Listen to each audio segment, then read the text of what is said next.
Baribara Babilangande, Sutono Yayam Tomora, Pirangande, Baribara Babilangande, Sutono Yayam Tomora.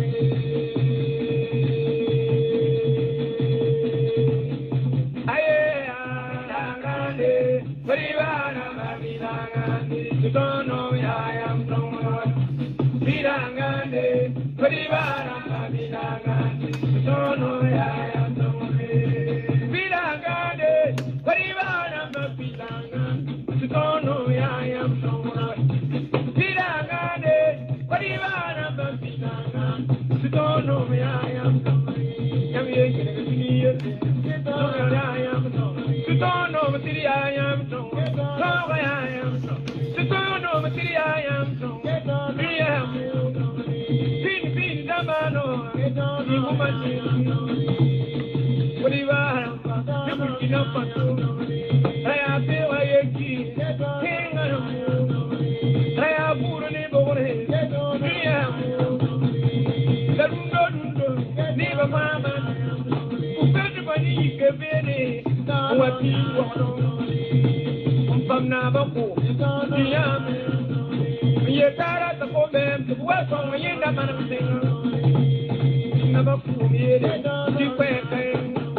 Bonjour et merci à tous ceux qui me suivent au Burkina et partout dans le monde.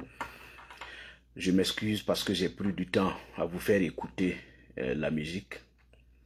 C'est pour me permettre d'introduire parce que vous savez, ce qui se passe entre le Burkina et la Côte d'Ivoire, souvent, je ne veux pas, souvent il y a des sujets où je ne veux pas aborder, mais là il faut qu'on en parle.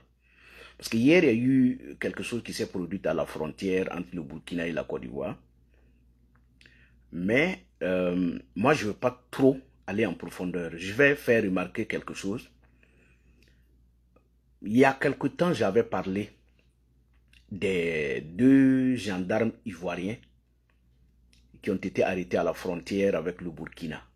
Parce que ce qui est ressorti est que ces 2 gendarmes ont franchi la frontière. Ils ont poursuivi des orpailleurs et ils ont franchi la frontière, ils ont été repêchés à la frontière et conduits à Ouagadougou. Et en son temps, je vous avais dit que Ouagadougou utilisait ces 2 gendarmes-là pour réclamer des activistes et certaines personnes du côté de la Côte d'Ivoire. Et j'avais dit en son temps, j'ai dit, vous voyez, quand nous accusons les Blancs, on les traite de tous les noms, on insulte l'Occident. Mais quand l'Occident jette un coup d'œil de notre côté, on sent qu'on n'est pas sérieux. On sent qu'on n'est pas sérieux. Entre la Côte d'Ivoire et le Burkina, on ne peut même plus parler de frontières. On ne peut pas parler de frontières. Et si entre le Burkina et la Côte d'Ivoire, on ne peut pas s'entendre, on ne peut pas se parler. Combien de Burkinabés ont franchi la frontière et ils sont en Côte d'Ivoire, ils ont été accueillis, logés. Je ne parle pas de ceux qui vivent en Côte d'Ivoire, toujours écoutez-moi bien. Moi, je ne parle pas de ceux qui y vivent.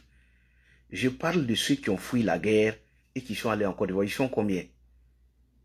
Contre 2 gendarmes qu'on récupère et on amène à Ouagadougou. Ça fait combien de mois les gendarmes sont à Ouagadougou? Bon, quand vous faites ça, et que vous passez votre temps à crier que oui, il y a des Burkinabés, il y a des Africains qui ont traversé la mer et qui ont été interceptés vers le Maroc ou peut-être en Italie, où on les maltraite. Quand vous donnez cette image-là, que vous, entre deux pays, le Burkina et la Côte d'Ivoire, on ne peut pas se comprendre. On ne peut pas accepter que les gars ont franchi la frontière. S'il y a des sanctions, on adresse ces sanctions-là et puis bon, on avance. Mais on en fait un problème. Parce qu'il y a quelqu'un qui est à la tête du pays, qui n'est pas un chef d'État, qui est juste quelqu'un qui est là pour le buzz, quelqu'un qui avait soif du pouvoir, quelqu'un qui avait besoin un peu d'argent, quelqu'un qui était au front, qui avait peur des djihadistes, qui fuit, qui vient à Ouagadougou et qui sème le désordre. Imaginez-vous si c'était au temps de Blaise Compaoré. Cette information, on n'allait même pas la voir parce que ça allait passer inaperçu. Si c'était au temps de Roch Kaboré, on n'allait pas en faire un problème. Au temps du président Damiba, on n'allait pas en faire un problème. Ce sont des chefs d'État. Mais quand on fait face à quelqu'un qui n'est pas un chef d'État, qui ne sait pas comment on gère un pays, on se retrouve dans ces situations-là. Est-ce que vous comprenez? Donc c'est pour vous dire, les Occidentaux se moquent de nous. C'est comme l'affaire avec le Mali. Vous voyez aussi? Avec le Mali, vous voyez comment ça fait beaucoup de bruit. Quand l'Occident regarde ça, vous, Africains, pays africains, côte à côte, des voisins, vous ne pouvez pas vous entendre pour régler un problème. Vous allez laisser ce problème-là roncer jusqu'à toucher la pauvre population. Ce qui se passe à la frontière, ce qui s'est passé d'ailleurs hier, moi je pense que c'est le résultat de tout ce que je suis en train de vous dire. Si on avait résolu ce problème à temps, on n'en serait pas là. Je ne vais pas parler dessus parce que je vais laisser les propagandistes sortir. Ils attendent quelque chose que moi je ne leur dirai pas. Mais c'est juste dire à Ouagadougou, nous sommes déjà faibles. On est affaiblis par la guerre, par les djihadistes. Faites tout pour qu'on n'ait pas un autre front. Parce que ce qui se passe, c'est que d'abord, les Ivoiriens ne sont pas... C'est-à-dire que le côté ivoirien, les autorités ivoiriennes ne sont pas comme nous. Comme ils gèrent bien leur pays, ils n'ont pas besoin d'une situation pour se faire entendre, pour raviver un semblant de patriotisme. Non. C'est pourquoi eux, ils ne rentrent pas dans notre jeu. Parce que quand tu travailles bien, tu n'as pas besoin d'un buzz pour qu'on parle de toi. Déjà, tes actions parlent de toi. Vous voyez? C'est pourquoi eux, ils ne rentrent pas dans la danse. Depuis, nous avons tout fait. On les a provoqués, ils n'ont pas répondu. Mais ce que je vais dire à Ouagadougou, c'est que déjà, vous avez commis une erreur qui fait que la Côte d'Ivoire aujourd'hui, même si elle ne réagit pas, elle prend ses précautions à sa frontière. D'ailleurs, le fait de recevoir Guillaume Soro à Ouagadougou, Guillaume Soro a commis des dégâts en Côte d'Ivoire et au Burkina. À travers les audios au Burkina, ça veut dire que Guillaume Soro a provoqué le peuple burkinabé. Il a de l'autre côté aussi provoqué le peuple ivoirien. Et si nous, malgré tout ce que Guillaume Soro a fait au Burkina, on le reçoit sur tapis rouge, il tourne partout. Et aujourd'hui, Guillaume Soro n'est pas de bon terme avec les autorités en place. Du coup, on crée un problème entre les deux pays. Mais les gars, bon, de l'autre côté, ils ne réagissent pas. Mais ils prennent leurs précautions à leur frontière. Donc, c'est-à-dire aujourd'hui, tout peut arriver. Il faut éviter que on en arrive à là. Parce que nous sommes déjà faibles. Nous sommes faibles. C'est parce que nous sommes au 21e siècle, on est dans des périodes où les gens ne s'attaquent plus aux autres. Sinon, le fait de provoquer les autres pays, il y a un pays qui va s'attaquer à nous. Et on aura deux fronts. On ne va pas s'en sortir. N'allons pas jusque-là. J'ai dit, tout président au Burkina, qui viendra au Burkina et qui fera de la Côte d'Ivoire et du Ghana ses ennemis, ce président-là n'ira nulle part. Parce que l'histoire nous lie. Et moi, j'ai mal quand je regarde les chefs coutumiers, je regarde le Moro Naba, ne disant rien dans la situation entre le Burkina et la Côte d'Ivoire. Nous avons une histoire qui date de pas maintenant. Il y a beaucoup de choses, il y a des données qui sont là à Ouagadougou, chez le Moro Naba, qui méritaient quand même qu'on enseigne à Ibrahim Traoré. Je suis d'accord, si la Côte d'Ivoire nous provoque, on doit réagir. Mais si la Côte d'Ivoire ne nous provoque pas, si c'est selon ce qui se dit sur la toile là, évitons de nous comporter comme ceux qui sont sur la toile en train de chercher le buzz, chercher des vues. Un chef d'État ne se conduit pas en fonction de ce qui se dit sur les réseaux sociaux. Non. Non, non, non. Par exemple, quand vous regardez le Ghana, nous, nos liens sont au Ghana. Je ne dis pas que quand on a des liens avec des gens, ils doivent nous provoquer, on doit se taire, non.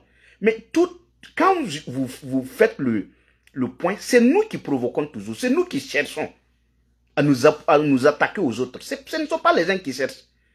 Parce que quand vous regardez tout ce que je viens de vous citer, la partie ivoirienne n'a rien dit. Rien. De tout ce qu'on a dit, même quand on parlait d'électricité, oui, on a l'argent, on paye. Tout ça, ce ne sont pas des paroles d'un chef d'État. Et pourquoi les gens ne nous respectent pas? Quand je vois les propagandistes dire que oui, les gens nous respectent maintenant, les gens envient le Burkina, non, c'est faux. On nous voit comme des plaisantins. Les gens ne nous respectent pas, on sait que vous ne valez rien. Je vais en venir avec la situation au Sénégal. Je vais vous montrer comment les gens ne nous prennent pas au sérieux, mais vous ne comprenez pas. Voyez notre affaire d'électricité aujourd'hui. Mais tout ça, ce sont des résultats. Ça tire ses sources de la déclaration propagandiste d'Ibrahim Traoré quand il parlait d'électricité au Mali et tout ça. Les autres pays, je ne sais pas si c'est fondé, mais les citoyens des autres pays se sont plaints. Ils ont dit que le Burkina, qui reçoit le courant de ces pays-là, le Burkina dit que chez eux, l'électricité n'est pas aussi élevée qu'en Côte d'Ivoire. Donc les citoyens ivoiriens commencent à dire, mais on ne peut pas offrir l'électricité au Burkina et eux, ils payent moins que nous. C'est-à-dire que, donc, ces gens-là, ils se révoltent. Donc, on sera obligé de satisfaire les Ivoiriens. Au Ghana, c'est la même chose. Parce que quand vous sortez, vous parlez, vous racontez des choses juste pour vous faire acclamer. Les gens vont vous acclamer. Mais ça va nous rattraper. Ça va nous rattraper. Vous voyez, dans ces 2 jours-là, on souffre avec l'électricité. C'est dû à quoi? Je ne sais pas si c'est ça. Ce sont des analyses que je donne. Je n'ai pas beaucoup de choses. Je n'ai pas beaucoup d'informations là-dessus. Mais dans ces 2 jours-là, vous voyez comment on souffre. Vous voyez? Donc, il nous faudra quand même faire battre la terre. Il faut que les gens comprennent. Quand nous parlons, ce n'est pas qu'on déteste quelqu'un. Mais il faut que les gens comprennent. Vous voyez au Sénégal, ce qui s'est passé au Sénégal. Moi, je vois, sincèrement, c'est ça aussi le problème des éléments de l'AIS. C'est quand on dit les gens sont vidés de la tête, c'est ça. Les gens ne comprennent pas. Si vous pensez que, parce que je les voyais gesticuler, c'est-à-dire que danser un peu partout dans les pays de l'AIS quand le nouveau président sénégalais est arrivé. Je ne sais pas si c'est demandé ou c'est, voilà, qui m'excuse pour le nom. Mais écoutez-moi bien.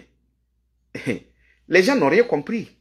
Moi, je vois certains se plaindre parce que le monsieur a dit qu'il allait travailler à ramener les pays de l'AES au sein de comment j'appelle ça, de la CEDEAO.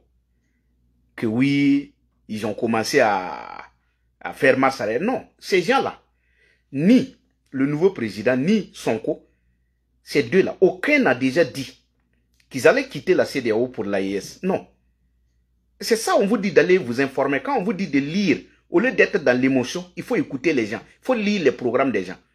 Ces gens-là, ils ont fait cas de la monnaie, du franc CFA. Ils n'ont jamais fait cas de la CEDEAO. Non. Jamais. Ils ont dit qu'il faut travailler pour se débarrasser de la monnaie coloniale. C'est ce qu'ils ont dit. Mais ils n'ont jamais dit qu'ils allaient quitter la CEDEAO. C'est là. Parce que vous confondez le franc CFA et puis la CEDEAO. Il y a des gens qui sont au sein de la CEDEAO qui n'utilisent pas le franc CFA. Mais comme vous n'avez rien dans la tête, comme les manipulateurs, ces deux présidents, Kiani et Ibé, et puis Goïta, comme ces gens-là vous manipulent, vous ne comprenez pas grand-chose. On vous mélange avec ces deux termes-là. Mais la Guinée, elle a une monnaie, mais elle est au sein de la CEDEAO. Le Ghana, elle est là, mais elle a une monnaie. Maintenant, comme ces gens ne veulent pas aller aux élections, c'est pourquoi ils vous tirent et puis vous amènent à croire que au Sénégal, le problème c'était le problème avec la CEDEAO. Non. Sonko et son camarade là, ils ont dit qu'ils vont travailler à vous amener, mais il faut aller en profondeur. De toutes les façons, vous êtes quitté au sein de la CEDEAO parce qu'il y a Vous avez trouvé qu'il y a beaucoup de choses qui ne fonctionnaient pas. Mais si Sonko et son camarade peuvent travailler à régler ce qui vous a fait quitter, ils peuvent vous faire revenir. Pourquoi vous avez la haine contre eux? C'est pourquoi quand on dit ces gens-là, la plupart, c'est-à-dire que les moutons qui sont sur la toile là, ce sont des gens qui ne lisent pas. Ce sont des gens qui ne comprennent rien. Ils sont trop dans l'émotion. Vous êtes quitté de la CEDEAO parce que vous avez dit qu'il y a beaucoup de choses qui ne fonctionnent pas. Sonko et son camarade disent qu'ils vont travailler à ce que vous revenez. Ils n'ont pas dit qu'ils vont vous forcer. S'ils sont des médiateurs, ils vont au sein de la CEDEAO, ils exposent votre problème, ils discutent avec la CEDEAO. La CEDEAO accepte. Mais vous revenez? Oui ou non? Parce que c'est pourquoi on vous dit que vous sortez parce que vous ne voulez pas aller aux élections. Sinon, si ce sont les autres problèmes, les sanctions et tout ça, ça peut se résoudre. Mais si, vous, votre problème, ce sont les élections. Vous ne voulez pas aller aux élections. Vous voulez qu'on vous laisse dans ça. On ne peut pas. D'ailleurs, ce que vous ne savez pas au Sénégal, moi je pense que les gens les moutons de l'AES devraient s'abstenir avec l'affaire du Sénégal. Le Sénégal là, vous ne pouvez pas influencer le Sénégal. Le Sénégal, si un président pouvait tout faire à la tête du Sénégal, Macky Sall n'allait pas partir. Macky Sall, vous ne pouvez même pas vous comparer, vous ne pouvez même pas vous coller au Sénégal. Parce que vous allez vous fatiguer. Au Sénégal, les gars ont montré que la Cour constitutionnelle a été claire, les juges ont été clairs. Les gens ont dit, nous, on n'est pas dans le jeu de casse-casse. Non, non, non. C'est la loi. Ici, c'est la loi. Nous respectons la loi. C'est la loi qui a fait que Sonko est sorti. C'est la loi qui a fait qu'on a libéré l'autre. Sur vous, il n'y a pas de loi. Vous vous comportez comme dans une jungle. Vous faites ce que vous voulez. Vous n'avez même pas été élu. Vous avez touché à tout. Macky Sall a été élu, mais il n'a pas pu toucher à quelque chose. Pourquoi? Parce que là-bas, les gens sont sérieux. Ça veut dire que vous-même, vous ne pouvez même pas vous comparer à ces deux pays. Vous ne pouvez même pas travailler avec le Sénégal. Parce qu'au Sénégal, le nouveau président qui est venu, s'il s'amuse à vouloir même se coller à vous, il sera destitué. Écoutez-moi bien. Le nouveau président sénégalais, s'il s'amuse à vouloir entrer dans votre jeu, il n'a qu'à savoir qui sera destitué. Parce que les juges qui sont là, ceux qui sont à la tête, c'est-à-dire que à la Cour constitutionnelle, ces gens-là, ce ne sont pas des gens qui regardent les beaux yeux de quelqu'un pour laisser la personne faire ce qu'il veut. Macky Sall voulait tout modifier, il n'a pas pu. Donc vous devez avoir peur sur vous, vous avez tout fait. Vous n'avez même pas été élu. Mais vous avez refusé d'aller aux élections. Au Sénégal, Macky Sall voulait prolonger, mais on n'a même pas pu laisser Macky Sall le faire, malgré qu'il était élu. Vous qui vous a élu, dans votre désordre vous faites dans vos pays là. Au Sénégal, on ne peut pas, vous ne pouvez même pas rêver même aller vous coller au Sénégal, ça ne marchera pas. Parce que le président qui est là-bas n'est pas libre de lui-même. Il y a des gens qui sont en bas, qui gèrent le pays. Si tu déconnes, on ne te suit pas. Donc, dans votre désordre, vous pensez que vous allez utiliser le Sénégal, faire ce que vous voulez, vous allez l'amener dans votre AIS, vous rêvez. Ils ne viendront pas. Tout ce qu'ils vont faire, au niveau de la monnaie, je pense qu'ils peuvent se joindre à vous pour parler, pour essayer de discuter, pour quitter le franc CFA, essayer de créer une monnaie commune. Ça, ils peuvent le faire. Mais quitter la CEDEAO, jamais. Non, vous quittez parce que vous ne voulez pas aller aux élections.